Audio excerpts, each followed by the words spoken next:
Hi dear student, welcome to my channel. हमारा ये जो सेट चल रहा है, आज का जो सेट है ये सेट नंबर 9 है। तो इसमें जो क्वेश्चन लगे हुए हैं, क्वेश्चन नंबर फर्स्ट, विशेष पोषाहार कार्यक्रम की शुरुआत भारत सरकार द्वारा कब की गई थी? फर्स्ट ऑप्शन आपका है 1970 से 71 में। सेकेंड ऑप्शन आपका है 1975 से 76 में। थर्ड ऑप्शन आपका 1990 से 91 में। और फोर्थ ऑप्शन आपका क्या है 1990 से 81 में। तो इसका जो करेक्ट ऑप्शन होगा, option number A is the correct option. That means 1970 से 1971 के बीच में यह कार्यक्रम जो है वो क्या किया गया था, आपका प्रारंभ किया गया था। 1970 और 71 के मध्य इस कार्यक्रम को प्रारंभ किया गया था। इस कार्यक्रम को 1970 से 71 के मध्य शुरू किया गया था। और किसके लिए शुरू किया गया था?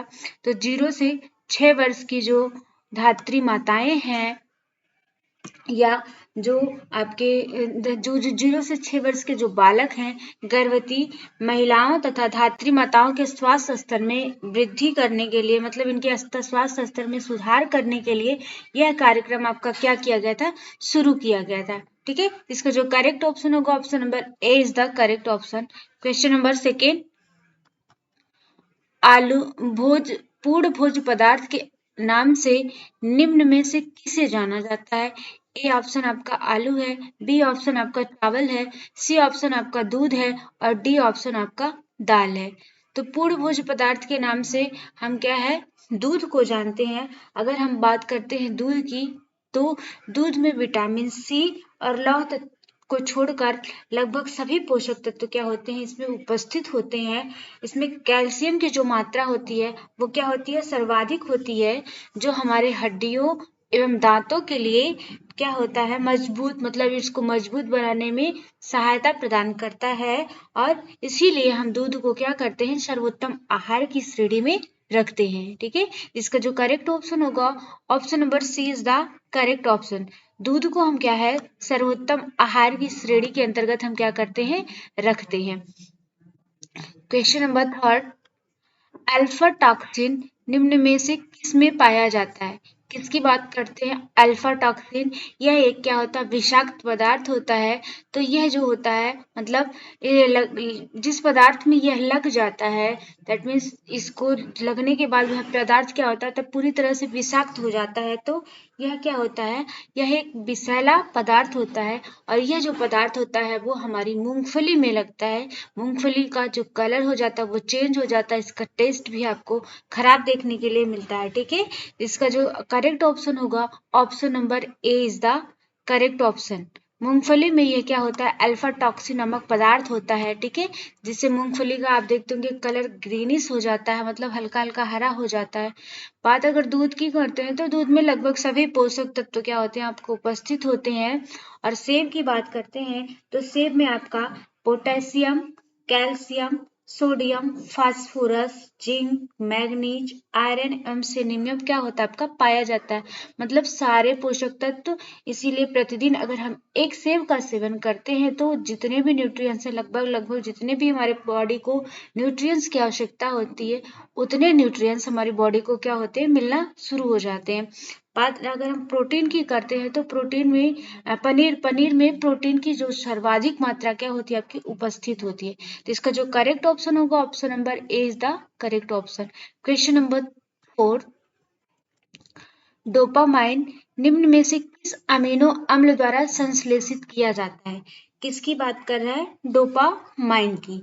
ठीक है, तो डोपामाइन जो है वो ए ऑप्शन आपका मिथियोनिन है, बी ऑप्शन आपका टायरोसिन है, सी ऑप्शन आपका हिस्टीन है और डी ऑप्शन आपका ट्रिप्टोफेन है। तो डोपामाइन ये क्या होता है, अमीनो अम्ल। अमीनो अम्ल की बात करें तो हम अमीनो अम्ल को 20 भागों में डिवाइड करते हैं। एक आपका इसेंशियल होता है और दूसरा आपका नॉन इसेंशियल होता है। दैट मीन्स एक आपका आवश्यक अमीनो अम्ल होते हैं और दूसरा आपका अनावश्यक अमीनो अम्ल की श्रेणी में हम इसको क्या करते हैं, डिवाइड करते हैं। तो उसी में पूछ रहा है कि डोपामाइन जो है वह किस अमीनो अम्ल द्वारा द्वारा क्या किया जाता है, आपका संश्लेषित किया जाता है। तो यह जो संश्लेषित किया जाता है वो आपका ट्रिप्टोफैन के द्वारा क्या किया जाता है, संश्लेषित किया जाता है। जो आपका ट्रिप्टोफैन होता है, ये ट्रिप्टोफैन के माध्यम से क्या होता है, संश्लेषित होता है, जो हमारे शरीर के लिए आवश्यक होता है। और इसकी मौजूदगी से वयस्कों में नाइट्रोजन जो होता है वो क्या होता है, संतुलन, मतलब नाइट्रोजन का जो संतुलन बनाने का कार्य करता है वो आपका ट्रिप्टोफैन करता है। और यह कैसा होता है, आपका स्वाद रहित होता है, मतलब इसमें किसी भी प्रकार का स्वाद नहीं होता। हमारे बॉडी के अंदर जो वयस्कों में या हमारे बॉडी के अंदर क्या है, जो नाइट्रोजन उपस्थित होता है, उस नाइट्रोजन के बैलेंस को अच्छे से बनाए रखने में ये क्या करता है, आपका सहायता करता है। इसका जो करेक्ट ऑप्शन होगा, option number D is the correct option. Question number 5, भारतीय ग्राम सेवा योजना आरंभ की गई थी। किसकी बात कर रहा है, भारतीय ग्राम सेवक योजना जो ये क्या है, प्रारंभ की गई थी 1949, 1945, 1951, 1954।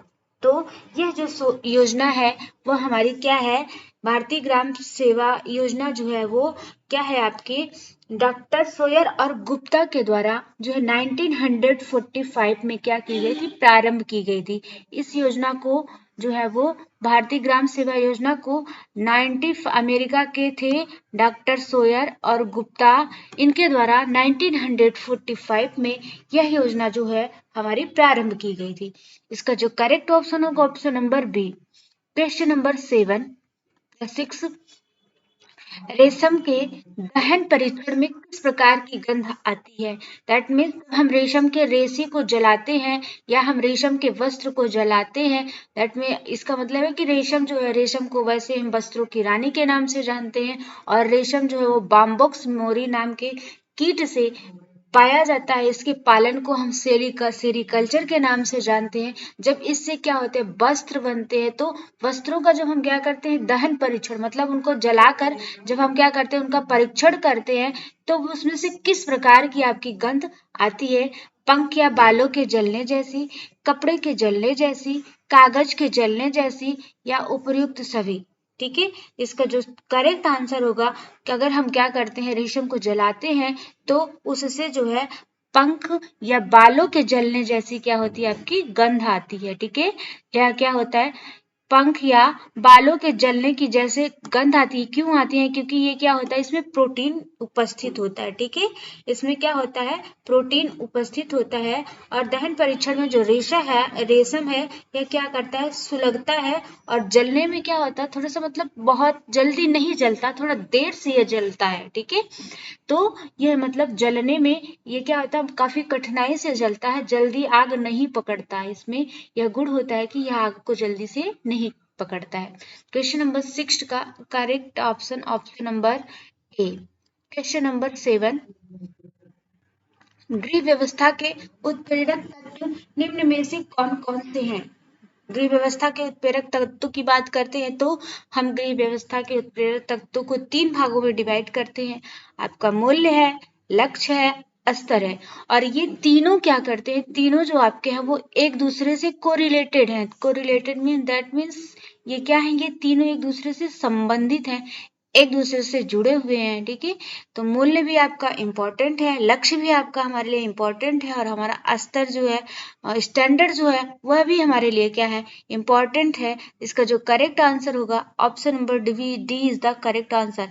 मतलब मूल्य भी हमारे लिए इम्पोर्टेंट होते हैं, लक्ष्य भी हमारे लिए इम्पोर्टेंट होते हैं, और स्तर भी हमारे लिए क्या होते हैं, इम्पोर्टेंट होते हैं। ठीक है, तो मूल्य की बात अगर हम करते हैं तो मूल्य वह इकाई है जिसके माध्यम से हम क्या कर सकते हैं, लक्ष्य एवं स्तर दोनों की क्या होती है, उत्पत्ति होती है। अगर हम इसके ट्रायंगल की बात करें, इसके त्रिकोण की बात करते हैं, तो त्रिकोण में हम जब बनाते हैं इसका, तो सबसे ऊंचाई पर, सबसे शीर्ष पर हम किसको रखते हैं, मूल्य को रखते हैं। ठीक है, इसका जो करेक्ट ऑप्शन होगा, option number D is the correct option. Question number 7 का correct option, option number D. Question number 8, ग्रामीण जीवन के विकास के लिए उपयोगी ज्ञान के फैलाव को हम प्रसार कहते हैं। यह कथन किसका है, किसकी बात कर रहा है, ये स्टेटमेंट है। तो स्टेटमेंट है, ग्रामीण जीवन के विकास के लिए उपयोगी ज्ञान के फैलाव को हम प्रसार करते हैं, यह किसका कथन है? रेड्डी का कथन है, लिगन्स का कथन है, दहामा का कथन है या डब्ल्यू भट्ट का कथन है? तो यह जो कथन है वो किसका कथन है? आपका लिगन्स का कथन है। किसका कथन है? आपका लिगन्स का। ये क्या है? आपका कथन है। किसका कथन है? आपका लिगन्स का कथन है। क्वेश्चन नंबर 9, निम्न में से कौन सा समेकित बाल विकास सेवा का उद्देश्य है? 1 से 6 वर्ष के बच्चों और गर्भवती महिलाओं के स्वास्थ्य में सुधार लाना, पोषाहार एवं स्वास्थ्य शिक्षा दिलाना, बाल विकास को बढ़ावा देना या उपर्युक्त सभी। तो समेकित बाल विकास योजना की अगर हम बात करते हैं या समेकित बाल विकास सेवा की बात करते हैं तो उसके अंतर्गत क्या है? इसे हम ICDS के नाम से भी हम क्या करते हैं? जानते हैं। इंटीग्रेटेड चाइल्ड डेवलपमेंट स्कीम के नाम से हम इसे क्या करते हैं? जानते हैं। और यह जो प्रारंभ की गई थी यह 2 अक्टूबर 1975 में यह क्या होती है? आपकी प्रारंभ की गई थी। जो समेकित बाल विकास सेवा योजना है यह आपकी 2 अक्टूबर 1975 में क्या की गई थी? प्रारंभ की गई थी। और प्रारंभ में इसे सिर्फ 33 खंडों में ही क्या किया गया था? प्रारंभ किया गया था। ठीक है, तो जो है वो प्रारंभ में इस योजना को सिर्फ 33 खंड जो थे उस 33 खंड में इसे प्रारंभ किया गया था। और इसका जो option number D is the correct option. That मतलब ये 1 से 6 वर्ष के बच्चों और गर्भवती महिलाओं के स्वास्थ्य में सुधार भी लाती है, पोषाहार एवं स्वास्थ्य संबंधी शिक्षा भी प्रदान करती है और बाल विकास को बढ़ावा भी क्या करती है? देती है। इसका जो करेक्ट ऑप्शन होगा option number D is the correct option.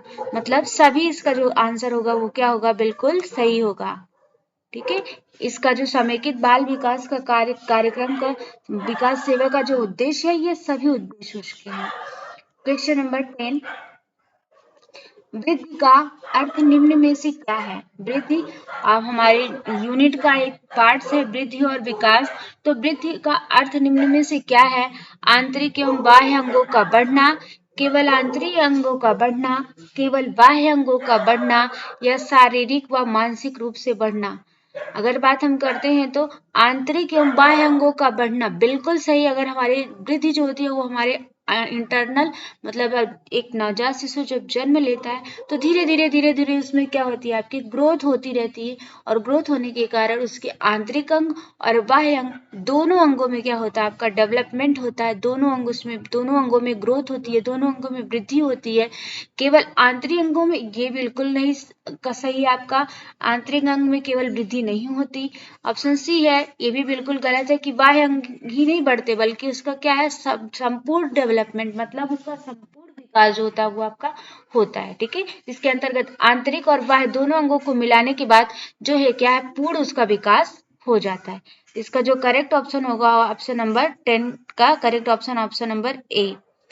Question number 11, question number 11, निम्न में से कौन सा टीका 3 रोगों से शिशु की रक्षा करता है? ठीक है, क्या बात कर रहा है कि निम्न में से कौन सा टीका है जो 3 रोगों से शिशु की रक्षा करता है? फर्स्ट ऑप्शन आपका BCG है, सेकेंड ऑप्शन आपका DPT है और थर्ड ऑप्शन आपका ATS है और फोर्थ ऑप्शन आपका DT है। BCG की बात करते हैं तो BCG ये ऐसा टीका है जो कि जन्म लेने के बाद शिशु को प्रथम लगाया जाने वाला अगर कोई टीका है तो वह आपका BCG है। ठीक है, अगर शिशु को जन्म लेने के तुरंत बाद इसको क्या किया जाता है? 24 घंटे के अंदर इसका टीकाकरण कर दिया जाता है। इसका फुल फॉर्म आता है तो इसकी फुल फॉर्म की बात करते हैं तो बैसिलस कॉलमेट ग्यूरिन के नाम से हम इसे जानते हैं। बी ऑप्शन आपका क्या है? DPT है। DPT का फुल फॉर्म अगर हम बात करते हैं तो ये 3 रोगों से हमारी क्या करता है? रक्षा करता है। डिप्थीरिया है, पर्टुसिस है और टिटनेस है। ये 3 रोगों से हमारा क्या करता है? रक्षा करता है। और ATS की बात करें तो ATS जो होता है ये टिटनेस का टीका होता है, एंटी टिटनस सीरम। इसका फुल फॉर्म की अगर बात करते हैं तो एंटी टिटनस सीरम के नाम से हम इसे क्या करते हैं? जानते हैं। तो बात इसमें ये कह रहा है कि कौन सा ऐसा टीका है जो हमारी 3 रोगों से हमारे शिशु की रक्षा करता है। तो 3 रोगों से हमारे जो शिशु की रक्षा करेगा वह हमारा क्या है? आपका DPT होता है, डिप्थीरिया, पर्टुसिस और टिटनस। यह जो है ये तीनों रोगों से क्या करने वाला है, रक्षा करने वाला आपका वैक्सीनेशन है, टीकाकरण है। Question number 12, Indian agriculture research institute की स्थापना कब की गई थी? 1928 में, 1940 में, 1908 में, 1948 में। किसकी बात कर रहा है? तो इंडियन एग्रीकल्चर रिसर्च इंस्टीट्यूट की बात कर रहा है। ठीक है, तो ये क्या है, इसकी स्थापना जो है वो भारत में कृषि संबंधी अनुसंधानों को, कृषि के से संबंधित जो अनेक प्रकार के अनुसंधान हुए उसको बढ़ावा देने के लिए ये क्या है 1908 ईस्वी में क्या है, इसकी जो स्थापना की गई थी 1908 ईस्वी में पूसा बिहार में। कहाँ पर इसकी स्थापना की गई थी? तो 1908 ईस्वी में इसकी स्थापना जो थी वह पूसा बिहार में क्या की गई थी? की गई थी। ठीक है, तो इसका जो करेक्ट ऑप्शन होगा option number C is the correct option. मतलब इसकी जो स्थापना की गई थी कृषि को बढ़ावा देने के लिए 1908 ईस्वी में पूसा बिहार में की गई थी। क्वेश्चन नंबर 13, व्यवस्थापन प्रक्रिया का प्रथम चरण कौन सा है? किसकी बात करें? व्यवस्थापन प्रक्रिया का प्रथम चरण की बात अगर हम करते हैं तो आयोजन है, मूल्यांकन है, नियंत्रण है, संगठन है। आयोजन दैट मीन्स आपका आयोजन है जब हम किसी चीज को क्या करते हैं, प्लान करते हैं। ठीक है, व्यवस्थापन प्रक्रिया के प्रथम चरण की बात कर रहे हैं। तो वैसे तो व्यवस्थापन प्रक्रिया को हम 4 चरण में डिवाइड ही करते हैं। ठीक है, चारों चरण के नाम आपके दिए हुए हैं, लेकिन उसका जो इसमें क्वेश्चन क्या कह रहा है कि इसमें प्रथम चरण की बात कर रहा है। तो प्रथम चरण आपका क्या होता है? आयोजन होता है। ठीक है, और ये क्या होता है? सबसे महत्वपूर्ण चरण होता है। किसी भी कार्य को करने से पूर्व उसकी व्यवस्थित रूपरेखा बना लेना, जिससे वांछित उद्देश्यों को हम क्या कर सकते, प्राप्त कर सके। यह आपका क्या कहलाता है? आयोजन कहलाता है। दैट मीन्स हम कोई भी कार्य कर रहे हैं और उस कार्य करने से पहले ही हम उसकी प्लानिंग कर ले, योजना बना ले, और योजना बनाने के बाद जब हम उस कार्य को करते हैं तो वह कार्य हमारा अच्छी प्रकार से क्या होता है। बिना प्लान के अगर हम कोई कार्य करते हैं तो वह कार्य हमारा उतना अच्छी प्रकार से हमको उसका रिस्पॉन्स नहीं मिलता। बट अगर हम प्लान के अकॉर्डिंग किसी कार्य को करते हैं तो उसका रिस्पॉन्स हमें बेटर मिलता है। तो इसका जो करेक्ट ऑप्शन होगा option number A is the correct option. मतलब इसके जो चरण है वो आपका आयोजन भी है, मूल्यांकन भी है, नियंत्रण भी है और संगठन है। अब वैसे आयोजन, नियंत्रण, संगठन, मूल्यांकन ये इसके 4 चरण ही होते हैं। क्वेश्चन नंबर 14, इस विधि में सूत्रों को तिरछे या लंबवत स्थिति में आपस में गूंथ लिया जाता है। इसमें से कौन सी ऐसी विधि है जिसमें सूतों को, जो सूत होते हैं उनको तिरछे या लंबवत स्थिति में आपस में गूंथ लिया जाता है? फर्स्ट ऑप्शन आपका नीटिंग विधि है, सेकेंड ऑप्शन आपका लेस विधि है, थर्ड ऑप्शन आपका ब्रेड विधि है और फोर्थ ऑप्शन आपका बुनाई है। ठीक है, तो अगर हम बात करते हैं तो इसका जो करेक्ट ऑप्शन होगा ऑप्शन नंबर, हम क्या करते हैं, इसका जो करेक्ट ऑप्शन होगा ऑप्शन नंबर सी है इसका करेक्ट ऑप्शन। ब्रेड विधि के माध्यम से हम क्या है, सूतों को तिरछे या लंबवत स्थिति में आपस में क्या करते हैं, गूंथ लेते हैं। नीटिंग विधि से, नीटिंग मतलब इसमें एक फंदे से क्या होती है, बुनाई की जाती है। ठीक है, अगर हम इसकी बात करते हैं नीटिंग की, तो नीटिंग विधि में क्या होता है, इससे एक फंदे की क्या करते हैं, हम बुनाई करते हैं। बुनाई की प्रक्रिया में आप जानते हैं कि क्या होता है, बुनाई की जाती है, जैसे हम कंबल का और सारी चीजों का बुनाई करके हम क्या करते हैं, वस्त्रों का निर्माण करते हैं। ठीक है, ब्रेड विधि से एक बात और होता है, जो हमारे जूते की लेस होती है उस लेस को हम ब्रेड विधि के माध्यम से क्या करते हैं, बनाते हैं।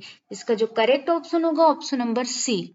क्वेश्चन नंबर 15, मासिक धर्म की क्रिया को निम्न में से कौन सा हार्मोन नियंत्रित करता है? जो हमारा मेंस्ट्रुएशन साइकिल होती है, मासिक धर्म की प्रक्रिया होती है, प्रत्येक जब ये क्या होती है, लड़की मेच्योर हो जाती है, दैट मीन्स वो किशोरावस्था में पहुंचती है या उत्तर बाल्यावस्था समाप्ति की ओर होती है और किशोरावस्था आपकी स्टार्ट होने वाली होती है, तो उसमें मेंस्ट्रुएशन साइकिल स्टार्ट हो जाता है, मासिक धर्म की प्रक्रिया प्रारंभ हो जाती है और लगभग 45 ईयर तक ये प्रक्रिया क्या होती है, उसकी चलती रहती है। तो उसमें क्या है, मासिक धर्म की क्रिया को निम्न में से कौन सा आपका इसमें से हार्मोन्स है जो उसको नियंत्रित करता है, उस बैलेंस को बनाए रखता है कि इस मंथ में आपका यह ऐसे इस डेट को क्या है आपका मेंस्ट्रुएशन साइकिल होगा। तो इंसुलिन है, प्रोजेस्टेरोन है, एस्ट्रोजन है या थायरॉक्सिन है। ठीक है, इसका जो करेक्ट ऑप्शन होगा option number C is the correct option. ठीक है, option number C is the correct option. यह जो आपका होता है, यह एस्ट्रोजन हार्मोन जो होता है, ये मासिक धर्म की क्रिया में को क्या करता है, जो इससे निकलने वाला इस समय जो है यह हार्मोन्स होता है, यह मासिक धर्म की क्रिया को क्या करता है, नियंत्रित करता है।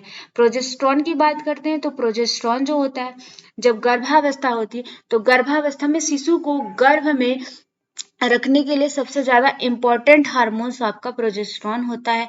इंसुलिन है, इंसुलिन की कमी से हमारे शरीर में क्या हो जाती है, आपकी मधुमेह नामक रोग हो जाता है। इसका जो करेक्ट ऑप्शन होगा option number C is the correct option. Question number 16, वह परिसज्जा जो वस्त्र के पूर्ण जीवन काल तक अस्थायी रहती है क्या कहलाती है। पूर्ण जीवन काल मतलब इसका कहने का सेंस है कि मतलब जब तक हम वस्त्र का यूज करते हैं तब तक यह फिनिशिंग खराब नहीं होती, यह फिनिशिंग क्या होती है आपकी चलती रहती है।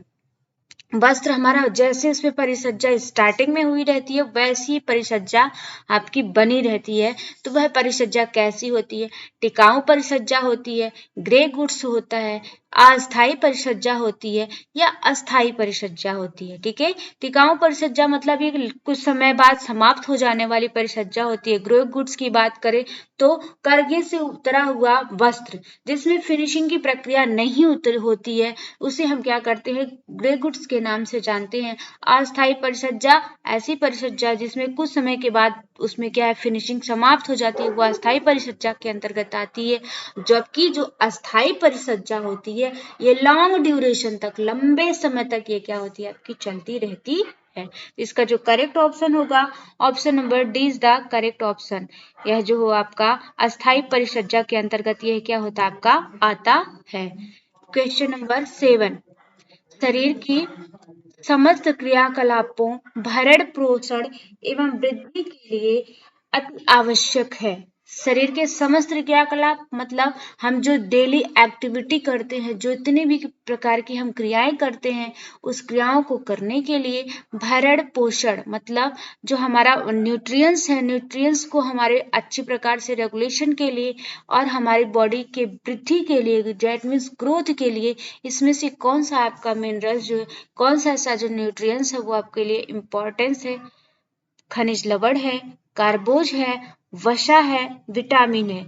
तो क्वेश्चन नंबर 17 का करेक्ट ऑप्शन जो होगा क्या होगा आपका विटामिन है। तो समस्त क्रियाकलापों एवं भरण पोषण एवं वृद्धि के लिए अगर हम बात करते हैं तो आपका क्या इम्पोर्टेंट होगा, तो जो है आपका विटामिन इंपॉर्टेंट होता है। ठीक है, विटामिन जो है ये क्या है, हमारे शरीर में जो होने वाली रासायनिक प्रक्रियाएं होती हैं, उस रासायनिक जो केमिकल चेंजमेंट होते हैं, जो केमिकल प्रोसेस होती है, उस केमिकल प्रोसेस में क्या करता है आपका भाग लेता है। तो इसमें विटामिन जो होता है वो हमारा क्या है इम्पोर्टेंट रोल क्या करता है, प्ले करता है। ठीक है, हाँ, और विटामिन से एक बात और है कि विटामिन से हमें किसी भी प्रकार की ऊर्जा नहीं मिलती, एनर्जी इससे नहीं मिलती। एनर्जी का स्रोत हमारा कार्बोज है, एनर्जी का स्रोत हमारा वसा है और एनर्जी का स्रोत हमारा क्या है, प्रोटीन है। बट हमें विटामिन से किसी भी प्रकार की ऊर्जा नहीं मिलती। लेकिन जो हमारे केमिकल प्रोसेस होती है, जो हमारे शरीर में रासायनिक जो चेंजमेंट होते हैं, उसमें विटामिन जो है आपका क्या है बहुत महत्वपूर्ण रोल प्ले करता है। तो इसका जो करेक्ट ऑप्शन होगा option number D is the correct option. ठीक है, क्वेश्चन नंबर 18, बाल्यावस्था में कशेरुकाओं की संख्या कितनी होती है, 20 होती है, 33 होती है, 28 होती है या 29 होती है। तो बाल्यावस्था की अगर हम बात करते हैं तो कशेरुकाओं की जो संख्या होती है वो आपकी 33 होती है। कितनी होती है आपकी 33 होती है। ठीक है, तो जो हमारे मेरुदंड की जो अस्थियां होती हैं, इन मेरुदंड की अस्थियों को हम क्या करते हैं, कशेरुका के नाम से जानते हैं। किसके नाम से जानते हैं, कशेरुका के नाम से जानते हैं। और एक एडल्ट पर्सन की बात करें, एक वयस्क व्यक्ति की अगर हम बात करते हैं तो उसमें जो आपकी कशेरुकाओं की संख्या होती है वो 26 होती है। बट यहाँ पे क्वेश्चन में ये है कि बाल्यावस्था की बात कर रहा है, दैट मीन्स चाइल्डहुड की बात कर रहा है, तो उस समय जो हमारे कशेरुकाओं की संख्या होती है वो 33 होती है, 33 होती है। कितनी होती है आपकी? 33 होती है। और एडल्ट में आपकी 26 होती है। क्वेश्चन नंबर 19, नियोनेट अवस्था को कहा जाता है? नियोनेट अवस्था को कहा जाता है पार्टोनेट, नवजात शिशु, शैशवावस्था या उपरोक्त सभी। तो नियोनेट की बात अगर हम करते हैं तो नियोनेट जो हमारी ये अवस्था होती है यह जन्म से 30 दिन तक मानी जाती है। मतलब जैसे क्या होता है, जन्म से 30 दिन तक हम इसको क्या करते हैं, मानते हैं। शिशु जब जन्म ले लेता है तो जन्म से 30 दिन तक यह क्या होती है, अवस्था मानी जाती है। यह अवस्था जो होती है जब शिशु का आहार नाल कट जाता है, मतलब मांस के माध्यम से ही, उस आहार नाल के माध्यम से शिशु को क्या होता है, पोषण प्राप्त होता है। तो जब शिशु जन्म लेता है और जन्म लेने के बाद जब आहार नाल उसका कट जाता है, तब से यह अवस्था आपकी क्या हो जाती है, स्टार्ट हो जाती है। तो जो है वो जन्म से लेकर 30 दिन तक की अवस्था आपकी क्या होती है, चलती है। अब अगर हम पार्टोनेट की करते हैं तो पार्टोनेट जो होती है वह जन्म से 30 मिनट तक, ये डिफरेंट है। नियोनेट जन्म से 30 दिन तक चलती है और पार्टोनेट की हम बात करते हैं तो पार्टोनेट जो है वो जन्म से 30 मिनट तक चलती है। यह दोनों में क्या है, आपका डिफरेंट है। यही कंफ्यूजन का पॉइंट होता है यहाँ पे, ठीक है। तो ये क्या है, चलती है पार्टोनेट। हाँ, जो अब हम क्या करते हैं, आहार नाल काटने से पहले की जो अवस्था होती है वो हमारी पार्टोनेट होती है, और आहार नाल के काटने के बाद जो अवस्था हमारी होती है वो नियोनेट होती है, ठीक है। शैशवावस्था जानते हैं कि शैशवावस्था क्या होती है, ये बहुत मतलब ऐसी अवस्था होती है जिसमें क्या है, आपका शिशु जो है अनेक प्रकार से समायोजन, दैट मीन्स इसे हम कह सकते हैं समायोजन की अवस्था। इसमें शिशु को अनेक प्रकार के क्रियाकलापों को करने में समायोजन की जरूरत पड़ती है। समायोजित होने की उसको क्या होती है, आवश्यकता होती है। तो शैशवावस्था को हम समायोजन की अवस्था के नाम से जानते हैं। नियोनेट की बात कर रहा है इसमें, तो नियोनेट को हम नवजात शिशु के नाम से क्या करते हैं, जानते हैं। तो इसका जो करेक्ट ऑप्शन होगा, option number B is the correct option. Neonate को हम नवजात शिशु के नाम से क्या करते हैं, जानते हैं। क्वेश्चन नंबर 20, निम्न में से किस पोषक तत्व को राख की संज्ञा दी जाती है? राख मतलब आई मीन एस की संज्ञा दी जाती है। कार्बोज है, विटामिन है, प्रोटीन है या खनिज लवण है, ठीक है। तो इसमें कार्बोज की बात करते हैं तो कार्बोज जो है जिससे हमें सर्वाधिक एनर्जी क्या होती है, मिलती है, और तात्कालिक ऊर्जा का जो स्रोत है वह कार्बोज को ही माना जाता है। मतलब अगर हमको तत्काल एनर्जी की नीड होती है तो हम कार्बोज का सेवन करते हैं, जिसके माध्यम से हमें तुरंत एनर्जी मिलती है। विटामिन हमारे शरीर में रक्षात्मक कार्य करते हैं, हमारे शरीर में प्रोटेक्टिव का कार्य करते हैं, मतलब प्रोटेक्शन देने का कार्य करते हैं। प्रोटीन की बात करते हैं तो प्रोटीन जो है वो हमारे शरीर में ग्रोथ के लिए जिम्मेदार होता है, हमारी वृद्धि के लिए क्या होता है, आपका जिम्मेदार होता है। और बात अगर हम खनिज लवण की करते हैं तो खनिज लवण को ही हम क्या करते हैं, राख की संज्ञा देते हैं, ठीक है। ये क्या होते हैं, राख की संज्ञा इसे देते हैं। क्यों? क्योंकि ये क्या होते हैं, अकार्बनिक होते हैं। ये क्या होते हैं, आपके अकार्बनिक होते हैं, और इनको जलाने पर कार्बनिक तत्व तो जल जाते हैं, परंतु जो राख जो क्या होती है इसमें बच जाती है, ठीक है। इनको जलाने पर क्या होती है, हमें राख प्राप्त होती है, इसलिए इसे हम क्या करते हैं, राख की संज्ञा के नाम से जानते हैं। इसका जो करेक्ट ऑप्शन होगा, option number D is the correct option. इसका जो ऑप्शन करेक्ट होगा वो आपका क्या होगा, डी होगा, ठीक है। तो आज के ये थे हमारे 20 क्वेश्चन। नेक्स्ट सेशन में फिर हम आपसे मिलते हैं, तब तक के लिए thank you so much watching for this video.